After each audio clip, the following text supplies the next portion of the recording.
സിൽക്കാണ്, pure tussar സിൽക്കാണ്. ഇതും top വളരെ plain ആയിട്ടുള്ള ഒരു ടോപ്പാണ്.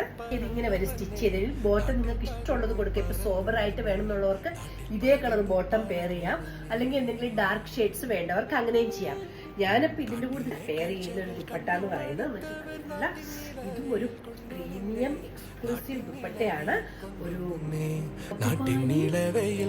പെയിന്റിംഗ് ആണ് ഇത്. ഫുള്ള് പ്രിന്റ് അല്ല, ഇത് പെയിന്റിംഗ് ആണ്, ഹാൻഡ് പെയിന്റിംഗ് ആണ്. മധുബാനിയുടെ ഞാൻ ക്ലോസപ്പിൽ കാണിച്ചു തരാം കേട്ടോ. ഫുൾ മധുബാനി ഹാൻഡ് പെയിന്റിംഗ് ആണ്. നല്ല ബ്യൂട്ടിഫുൾ കളേഴ്സ് ആണ്. ആ ഡാർക്ക് പീച്ച് ഒക്കെ നല്ല ഭംഗിയല്ലേ ക്രീമിന്റെ കൂട്ടത്തില്. ആക്ച്വലി ഈ ടോപ്പിന്റെ കൂട്ടത്തിൽ നമ്മൾ ഈ ദുപ്പട്ട മാത്രം പെയർ ചെയ്താൽ മതി, വേറെ ടോപ്പിൽ വർക്കൊന്നും ചെയ്യേണ്ട ആവശ്യമില്ല. നമുക്ക് വേണമെന്നുണ്ടെങ്കിൽ ടോപ്പിൽ എന്തെങ്കിലുമൊക്കെ വർക്ക് ചെയ്ത് കഴിഞ്ഞാൽ ഒരു എക്സ്ക്ലൂസീവ് ഓണം കളക്ഷൻ ആയിരിക്കും അല്ലേ. സ്റ്റിച്ച് ചെയ്ത് കഴിയുമ്പോഴത്തേക്ക് ഒരു എക്സ്ക്ലൂസീവ് ഓണം കളക്ഷൻ ആയിരിക്കും. പിന്നെ ഇതെല്ലാം നമ്മുടെ ഇത് യുണീക് പീസസ് ആണ്. ഈ ഒരൊറ്റ പീസ് നമ്മുടെ അവൈലബിൾ ആയിട്ടുള്ളൂ.